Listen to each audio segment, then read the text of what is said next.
Hi friends, இன்றைக்கி நம்ம சேனலில் பார்க்க போகிறது எல்லாருமே ரொம்ப விரும்பி சாப்பிடக்கூடிய பிரியாணி ரெசிபி தான். சிக்கன் பிரியாணி. பிரியாணினாலே எல்லாருக்கும் ரொம்ப பிடிக்கும். எப்போ பிரியாணி கொடுத்தாலும் சாப்பிட்றவங்களும் இருக்காங்க. இது நம்ம இன்ஸ்டண்ட்டாக ஒரு பிரியாணி மசாலா வச்சு பண்ணியிருக்கோம். நீங்கள் இதுவரையும் பிரியாணியே செஞ்சதில்லை, இப்போ தான் ஃபஸ்ட் டைம் செய்ய போகிறீங்க அப்படின்னா கண்டிப்பாக இந்த ரெசிபி உங்களுக்கு யூஸ்ஃபுல்லாக இருக்கும். இந்த பிரியாணி மசாலா வச்சு நீங்கள் ஈஸியாக பிரியாணி பண்ணிடலாம். டேஸ்ட்டும் பார்த்திங்கன்னா சூப்பராக இருக்கும். இந்த பிரியாணி இப்போ எப்படி செய்கிறதுன்னு பார்த்துடலாமா? நான் இன்றைக்கி 1 kg சிக்கன் பிரியாணி செய்ய போகிறேன். அதுக்கு அடுப்பில் ஒரு குக்கர் வச்சுட்டு அதில் கடலெண்ணெய், நெய் ரெண்டும் சேர்த்து 100 ml ஊற்றிக்கலாம். நீங்கள் நெய் அதிகமாகவும் கடலெண்ணெய் கம்மியாகவும் ஊற்றிக்கலாம், நம்ம விருப்பம்தான். எண்ணெய் சூடானதும் அதில் ஸ்பைசஸ்லாம் சேர்த்திக்கலாம். 2 பிரியாணி இலை, 1 நட்சத்திரப்பூ, 4 பட்டை, 4 கிராம்பு, 4 ஏலக்காய், 2 மராட்டி மூக்கு போட்டுக்கலாம். இது கூடவே நல்ல பெரிய சைஸ் 4 வெங்காயத்தை இந்த மாதிரி நீளமாக கட் பண்ணி போட்டுக்கலாம்.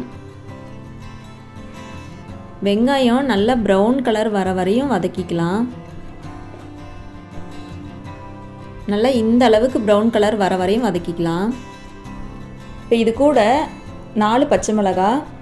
காரம் இந்த மிளகா கம்மியாக இருக்கும், அதனால் 4 போட்டிருக்கேன். நீங்கள் நல்ல காரமான மிளகானா 2 மிளகாய் போட்டால் போதும். இது கூடவே இஞ்சி பூண்டு பேஸ்ட்டு ஒரு 4 ஸ்பூன் போட்டுக்கலாம். பச்சை மிளகாய், இஞ்சி பூண்டு பேஸ்ட்டு போட்டு நல்லா வதக்கிக்கலாம்.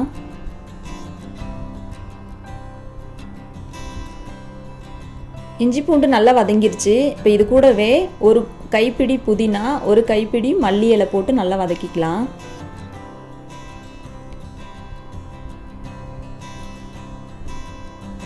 இந்த வெங்காயத்து கூடவே இந்த மல்லி இலை புதினா சேர்த்து வதக்கும்போது நல்ல ஒரு மணமாக இருக்கும். அந்த ஃப்ளேவர் அப்படியே அதில் இறங்கும் எண்ணெயில். மல்லி புதினாலாம் போட்டு வதக்கியாச்சு. 2 மீடியம் சைஸ் தக்காளி கட் பண்ணி வச்சுருந்தேன், அதையும் போட்டு நல்லா வதக்கிக்கலாம். தக்காளி நல்லா வதங்கி வந்துருச்சு. இது கூட நம்ம பிரியாணி மசாலா சேர்த்திக்கலாம். நான் இன்ஸ்டன்ட் பிரியாணி மசாலா சொன்னேன் இல்லைங்களா, அதான் இது ஆச்சி பிரியாணி மசாலா. இது 1/2 கிலோவுக்கு 20 கிராம், அந்த 15 ரூபா பேக்கெட் இருக்குங்க.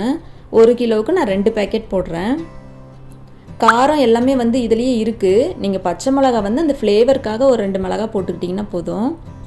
பிரியாணி மசாலா போட்டு நல்லா 1 நிமிஷம் வதக்கி விட்டுறலாம். இப்போது இது கூடவே நம்ம கழுவி வச்சுருந்த 1 கிலோ சிக்கன் சேர்த்துக்கலாம்.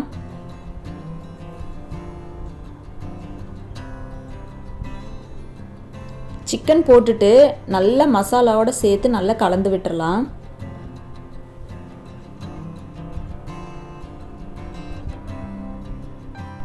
சிக்கனை போட்டு நல்லா 1 நிமிஷம் மசாலாவோட கலந்து விட்டுட்டு இது கூடவே ஒரு சின்ன குழி கரண்டியில் 4 கரண்டி தயிர் ஊற்றிக்கலாம். தயிர் ஊற்றி நல்லா மிக்ஸ் பண்ணி விட்டுறலாம்.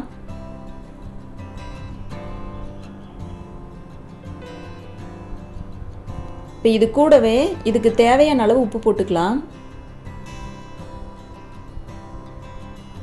உப்பு போட்டு நல்லா கலந்து விட்டுட்டு குக்கர் மூடி போட்டு சிக்கனை வேக வச்சுக்கலாம். தண்ணியெல்லாம் எதுவும் ஊற்ற வேண்டாம், சிக்கன்லேயே தண்ணி விடும். விசில்லாம் எதுவும் போடாமல் வெறும் மூடி மட்டும் போட்டு அடுப்பு மீடியமாக வச்சு ஒரு 5 மினிட்ஸ் வேக வச்சோம் அப்படின்னா சிக்கன் ஒரு 3/4 வாசி வெந்துடும். பாருங்கள், அதுவே நல்லா தண்ணி விட்டு, எவ்வளோ தண்ணியே ஊற்றலை, எவ்வளோ தண்ணி விட்டுருக்கு பாருங்கள். சிக்கன் நல்லா 90% நல்லாவே வெந்துருச்சு. இந்த ஸ்டேஜில் நம்ம அரிசி எடுத்ததுக்கு அளவாக தண்ணி ஊற்றிக்கலாம். நான் இந்த டம்ளரில் 3 டம்ளர் அரிசி எடுத்திருக்கேன். சீரக சம்பா அரிசி தான் எடுத்திருக்கேன். 1 டம்ளர் அரிசிக்கு 2 டம்ளர் தண்ணி கரெக்டான அளவாக இருக்கும். சாதமும் நல்லா குழஞ்சி போகாமல் கரெக்டான பதத்தோடு வெந்து வரும். அரிசியை 20 நிமிஷம் ஊற வச்சா போதும். அதுக்கு மேலே ஊற வச்சோம் அப்படின்னா சாதம் நல்லா குழஞ்சி போயிடும். நான் 1 கிலோ சிக்கனுக்கு 3/4 கிலோ அரிசி எடுத்திருக்கேன். இந்த ரேஷியோவில் செஞ்சோம் அப்படின்னா பிரியாணி நல்லா டேஸ்டியாக இருக்கும். தண்ணி ஊற்றிட்டு உப்பு கரெக்டாக இருக்கான்னு பார்த்துட்டு பத்தலைன்னா இன்னும் கொஞ்சம் உப்பு போட்டு ஒரு அரை லெமன் பிழிஞ்சு விட்டுட்டு தண்ணி கொதிக்க விட்டுறலாம். தண்ணி கொதித்த பிறகு நம்ம அரிசி போட்டுக்கலாம். அரிசி 20 நிமிஷம் ஊற வச்சா போதும். அதுக்கு மேலே ஊற வச்சுன்னா ரொம்ப குழஞ்சிரும். அரிசி போட்டு நல்லா கலந்து விட்டுட்டு இப்போது குக்கர் மூடி போட்டு விசில் போட்டு விட்டுறலாம். 2 விசில் விட்டு அடுப்பை ஆஃப் பண்ணி இறக்கிடலாம்.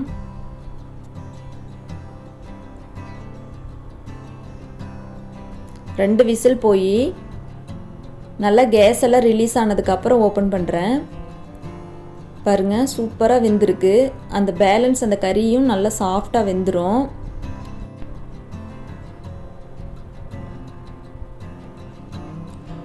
சாதமே ரொம்ப குழஞ்சி போகாமல் கரெக்டான பதத்தோடு வெந்திருக்கு.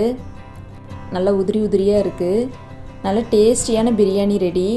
கண்டிப்பாக இந்த இன்ஸ்டன்ட் பிரியாணி மசாலா வச்சு நீங்கள் ஒரு முறை ட்ரை பண்ணுங்கள். மசாலாலாம் அரைச்சி செய்ய முடியாதவங்க கண்டிப்பாக இந்த ரெசிபியை ட்ரை பண்ணுங்கள். ரொம்ப நல்லா டேஸ்டியாக இருக்குது. இந்த பிரியாணி ரெசிபி உங்களுக்கு பிடிச்சிருந்தால் லைக் பண்ணி, ஷேர் பண்ணி, கமெண்ட் பண்ணுங்கள். அப்படியே நம்ம சேனலை சப்ஸ்கிரைப் பண்ணிவிட்டு பக்கத்தில் உள்ள பெல் ஐக்கானை கிளிக் பண்ணிக்கோங்க. அப்போ தான் நான் போடுற வீடியோஸ் எல்லாமே உங்களுக்கு நோட்டிஃபிகேஷனாக வரும். நெக்ஸ்ட் வீடியோவில் பார்க்கலாம். தேங்க்யூ.